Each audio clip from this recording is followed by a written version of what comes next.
Miseensota 47 kan qabu kaawunsiliin mirga dhala namaa kan tokkummaa mootummootaa walgahii torban sadiif gaggeessuuf jiru keessatti waa'een biyyootii mirgaaf walabummaa lammiiwwan ofii sarbuun himataman irratti qorannaan walirraan cinne gaggeeffamuuf jira jedhameera. Walgahii Jenevaa keessatti har'a jalqabamu kana kan ilaaleen gabaasa ergame Tuujubee dhiyeesse. Gumiin mirga namaa kan tokkummaa mootummootaa gaaffii biyyoonni miseensota ta'an dhiyeessan haala qabiinsa mirga namaa Beelaaruus keessaa irratti mari'achuu ajandaa duraa godhata jedhamee eegama. Biyyattiin erga filannoon pirezidantummaa waldha'e jedhame kan hagayya 9 geggeessamee qabee jeeqamaa jirti. Ajjeechaan seeraan alaa kan maqaa duula dawaa sammuu adoochuu irratti geggeessame jedhameef uummata kumaan lakkaa'aman irratti raawwatame keessaa pirezidaantiin Filiippiin Roodriigoo Duuterte harka keessaa qabu ka jedhames mata duree ijoodha. Sana malees dhiittaan mirga namaa yeroo dheeraaf ture irratti fuulleffatamuuf jira.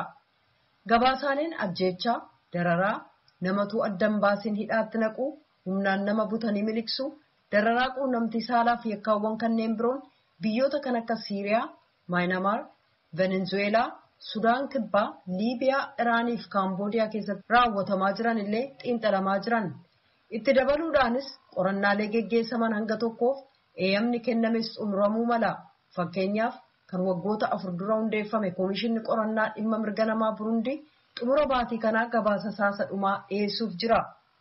Human Rights Watch kan Jenevaatti daayirektara ka ta'an Joon Fiishar akka jedhanitti koomishinichi eeyyammisaa itti fufuun barbaachisaadha.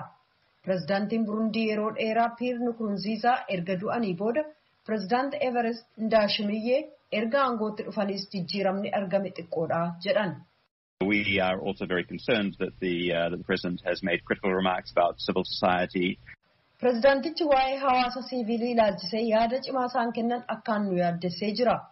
Humnootii alaaf hin baabsinu yookaan harka keessaa hin qabnu, iccitii biyyattiis humnootii alaatti hin gurgurre yookaan hin saaxille ka jedhuu fi qeeqarraa of ittisuu isaanii mul'isa jedhan.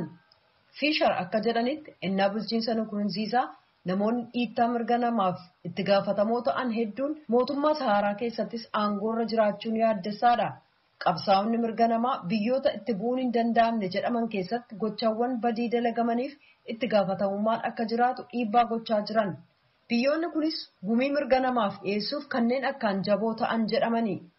Gareeleen hawaasa siivilii kan gamtaa addunyaa fi biyyoonni 60 keessatti argaman Chaayinaan dhiittaa mirga namaa hamaa tooftaan raawwatamu ilaalchisee akka qoratamtu gaafate. Qabsaa'onni kun Raashaanis qabsaa'aa farra malaammaltummaa garee mormituu Aleksii Navaalnii summii nama ajjeesu kan bara tokkummaa Sooviyeet kennuufii ilaalchisee qorannaa guddaan irratti geggeessama jedhanii abdatu. Fiishar akka jedhanitti haalli Saawud Arabiyaa keessatti qorannaa cimaa barbaada. The number of the women's human rights defenders and other government critics remain held incommunicado in detention. Dubartoonni hedduun kanneen mirga namaaf qabsaa'aniif qeeqxonni mootummaa hedduun bakka hin beekamnetti hidhamanii jiru. Haala namoonni mana hidhaa keessatti tuucha'anii hidhamanii jiraniif rakkoo fayyummaa keessumaa ennaa weerara COVID jiraachuun illee gabaasamee jira.